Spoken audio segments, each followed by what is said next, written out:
Craig Chase, Program Manager for the Iowa State University Extension Outreach Local Foods Program. We're here today to talk about local foods and local food systems and where your food comes from. There are two primary food systems in the U.S.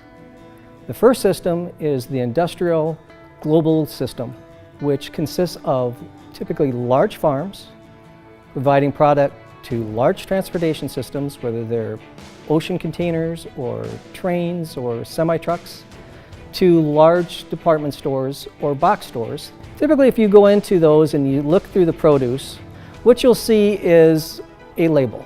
The label will say product of country.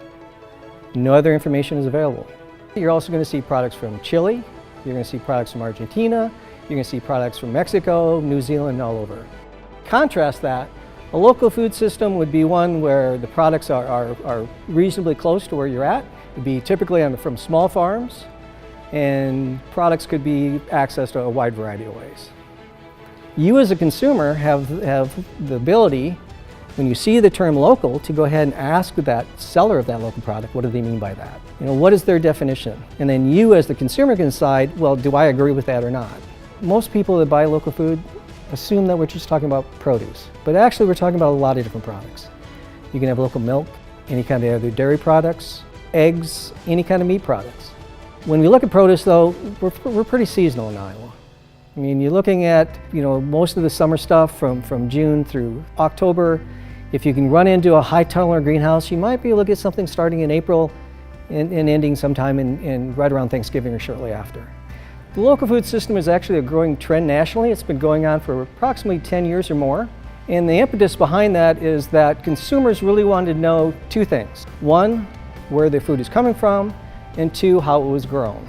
Consumers wanted the transparency of those two things and are really pushing not only farmers and other people within the supply chain, but also big companies. For instance, McDonald's is moving towards cage-free hens. Kellogg's is looking at non-GMO cereals and just a wide variety of other things. So it's really pushing these large companies to match the trends that consumers are really wanting. There's basically four benefits to local food systems. The first benefit relates to beginning farmer entry. In a conventional system like corn, soybeans, because of the gross revenue that's applied to that system, the net income that's applied, it takes a lot of acres to get to a certain level of income. Now with a lot of the local food enterprises, whether it's produce or niche marketing, the need for that land base is much, much smaller. Where you might, in a conventional corn soybean, need 2,000 to 3,000 acres to make a certain level of income, you could get by with probably 15 acres or less in a local food system. The second benefit would relate to community development. In other words, you have a lot of producers and so forth that are developing local food products or selling them at farmers markets or other markets that are local, and the dollars then tend to stay within the community. Because a lot of these processes and farms are very labor intensive, you tend to get more people hired per acre of produce. Most consumers would say that local food tastes better, is fresher. The kids that try local foods seem to like it better, and hopefully they'll have a healthier diet and healthier living and lifestyles. The fourth way is to look at it from an environmental standpoint. A local food system will look at multiple crops. They would include cover crops, they include forages, they would include all kinds of things that would help keep the soil in place and reduce the need for additional nutrients. There's really two different ways of getting local food from producers. One is direct from the producer, and the other would be through what they refer to as intermediary markets, which would be like a grocery store, restaurant, and those types of things. So let's first talk about the direct. One would be farmers markets. There's over 200 farmers markets in the state of Iowa, and most of the time they run from about the first week of June till the end of October. If you visit a farmer's market, you'll see a lot of vendors. And the nice thing about this is that you as the consumer can stop by and talk to the producer. You can find out what the products are and how they're produced. The second way would be a CSA.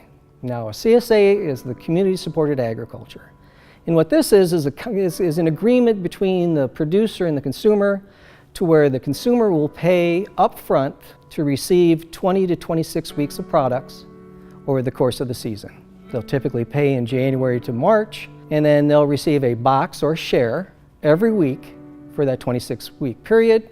They also have spring shares. Some of them have winter shares, again depending on if they have a high tunnel or a greenhouse. The third way is with the Food Hub. It's an online system where I as a consumer and you as a producer can meet. In other words, you're going to go ahead and tell me what products you have, and I'm going to go online and say what products of yours I want. We would go ahead and have a delivery date, I would pick up your products, and then you would get paid for that product.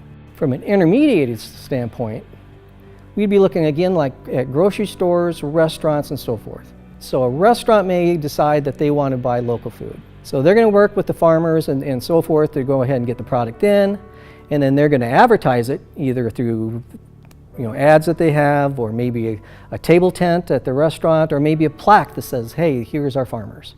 Grocery stores, sometimes they'll give very little information, and sometimes they give a lot of information. In other words, the farm name, the product, when's, and all about how far that food traveled.